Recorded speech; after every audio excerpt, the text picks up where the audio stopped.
क़यामत के दिन मुझे आपने ही जन्नत में लेके जाना है। वो सोचते थे कि उन्होंने बहुत गुनाह किए हैं, उनको जन्नत में नहीं जाने देंगे, तो हमेशा मुझसे कहते हैं कि मुझे क़यामत के दिन तुम जन्नत में लेके जाना। सब समझते कि अब्बा बहुत बुरे इंसान हैं, उनकी औलाद भी वैसी निकलेगी, मगर अम्मी की ये ख्वाहिश है कि बड़े होकर हमने प्रूफ करना है कि हम वैसी औलाद नहीं हैं, हम वापस उनका सर ऊंचा करेंगे। मैं 9 साल की थी जब मेरे अब्बू का इंतकाल हो गया, तो उनके आखिरी दिन मुझे मदरसा जाना था, तो मैंने अब्बा को बोला कि आज एक दिन छुट्टी करवा दो।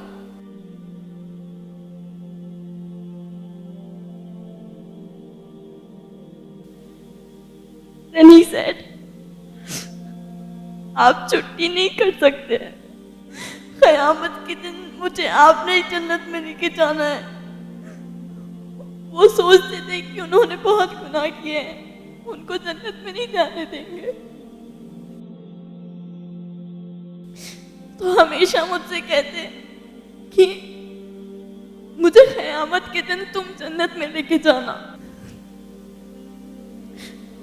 कभी पूछ तो नहीं सकी, मगर हमेशा उनसे कुछ लेने का ही रखी थी, मगर उन्होंने खुद मुझसे मांगा, और यहाँ पर उन्होंने अपनी भलाई के लिए नहीं मांगा। अगर मैं उन्हें जन्नत में लेके जाऊंगी, कब लेके जाऊंगी? जब मैं खुद एक अच्छी इंसान बनूंगी। तो पहले उन्होंने मेरी अच्छाई के लिए देखा कि मैं अच्छी बनूंगी, तब मैं जन्नत में मुझे जाने देंगे, तो मैं अब्बा को लेके जाऊंगी। अब्बा का इंतकाल हो गया तो मम्मी को सब लोग बुरा समझते हैं, जहाँ पर भी जाते हैं अच्छा सुलूक तो नहीं होता, तो हमने प्रूफ करना है कि हम वैसे लोगों में से नहीं हैं। सब समझते कि अब्बा बहुत बुरे इंसान हैं, उनकी औलाद भी वैसी निकलेगी, मगर अम्मी की ये ख्वाहिश है कि बड़े होकर हमने प्रूफ करना है कि हम वैसी औलाद नहीं हैं, हम वापस उनका सर ऊंचा करेंगे। बेटे सर नहीं ऊंचा करते, सिर्फ बेटियां भी करती है, बेटों से ज्यादा करती है। इंतकाल से कुछ दिन पहले अब्बा ने अम्मी को बोला कि मुझे फतिहा में वो दिखता है कि वो कुछ कर लेगी, नाम बनाएगी अपना, हमारा नाम रोशन करेगी, तो उसे हमेशा अच्छा रखना, उसको एक अच्छी राह दिखाना, ताकि वो वाकई कुछ कर सके। क्योंकि उन्हें मालूम था कि अगर मैं चला जाऊंगा तो कौन मेरी बच्ची को संभालेगा। तो आपसे गुजारिश है कि मेरे लिए दुआ करें कि मैं इंशाल्लाह दुनिया को गलत प्रूफ कर दिखाऊं और अपने अम्मी अब्बू का नाम बनाऊं, अपना भी एक नाम बनाऊं। दुनिया से जाऊं तो सब लोग मुझे याद रखें एक अच्छे वे में। और दुआ कभी मांगना है तो सिर्फ इस बात की ना मांगना कि दुनिया में अच्छा रहूं, वहाँ पर भी अच्छा होना चाहिए, वहाँ पर आप होना चाहिए अपने माँ बाप को जन्नत में लेके जाने के लिए। तो अपने आप को अच्छा इंसान बनाओ और सिर्फ दुनिया की दुआ मत मांगो, वहाँ पर भी जाना है, वहाँ पर भी हिसाब देना है। यहाँ सब खत्म हो जाएगा, वहाँ पर अपने ख़ानदान को लेने वाले स्पेशली लेडीज़, आपने अपने आप को अच्छा बनाना है और you should be the reason जो अपने ख़ानदान को जन्नत में लेकर जा रही है, क्योंकि उन्होंने अपनी तरबियत की है। जज़ाकल्लाह खैर। ठीक है, माशाल्लाह। लगता ही नहीं कि आप पहले 8th स्टैंडर्ड के हो। हाइट की वजह से नहीं बोल रहा हूँ मैं, 8th स्टैंडर्ड में इतनी मैच्योरिटी होती नहीं। पहली चीज़, लापरवाह ज़िंदगी गुजर रही होती है। इतनी ज़बरदस्त सोच आपकी माशाल्लाह। ये करोड़ों करोड़ों जो स्कूल गोइंग चिल्ड्रन है उनमें ये रियलाइजेशन ही नहीं होता है। आज तड़पते हैं वालिदैन, लेकिन वो थॉट अल्लाह ने आपके दिल और दिमाग में डाला है।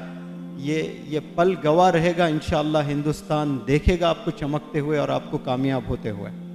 और हम दुआ करते हैं कि आप नाम रोशन करें। आने वाली नस्ल को अच्छा बनाने के लिए पढ़ना है आपने, कामयाब होना है। माजी में ना झांकें आप, मुस्तकबिल में देखें। और मुस्तकबिल को संवारें। और आप में जो टैलेंट है माशाल्लाह, one of the best performers of this workshop, और बहुत उम्दा आप परफॉर्म करती हैं यहाँ पर, और एक उमंग लेकर, एक ख्वाब लेकर यहाँ से आप जाना चाहती हैं और रीज़न बनना चाहती हैं। और कितना अच्छा इन्होंने एक्सप्लेन किया कि मेरे अब्बू को लगता था शायद वो जन्नत नहीं जाएंगे, तो इनके ज़रिए से वो जन्नत में जाएंगी, लेकिन इन्होंने क्या उसको कैसे रिसीव किया उसको। तो ये मेरे अब्बू चाहते हैं कि मैं अच्छी बनूं, इसलिए कि मुझे वालिद को जन्नत में ले जाना है तो पहले मुझे अच्छे बनना है। तो आपके वालिद की थिंकिंग कैसी थी माशाअल्लाह, ये मुझे यकीन है कि आपके अब्बू की दुआ ये कबूल होगी। और मैं जितने यहाँ स्टूडेंट्स हैं, इन तमाम स्टूडेंट से इल्तिजा करता हूँ कि इस लड़की के वालिद का नाम क्या था बेटा आपके? हाँ, खालिद साहब, मरहूम खालिद साहब के लिए 2 रकात आप अल्लाह से रुजू होकर नमाज पढ़ें, सलातुल हाजत, और जन्नत के लिए दुआ करें इंशाअल्लाह। यहाँ जितने भी बच्चे बच्चियाँ बैठे हैं उन सब, मैं तो अभी स्ट्रेट अवे दुआ करूँगा इंशाअल्लाह 2 रकात नमाज पढ़कर आज ही आपके अब्बा हुजूर के लिए कि उन्हें जन्नत मिले। और मुझे ये भी यकीन है कि वो दुआ भी कबूल होगी और आप दुनिया में चमकेंगी कामयाब होकर। और हमें यकीन भी है कि आप अपनी तालीम मुकम्मल करेंगी और एक अच्छी ट्रेनर भी बनेंगी। वो इसलिए कि मैं नहीं चाहता कि सिर्फ आप एक कामयाब हो, मैं चाहता हूँ कि हिंदुस्तान की कई सारी बच्चियाँ कामयाब हो आपकी वजह से।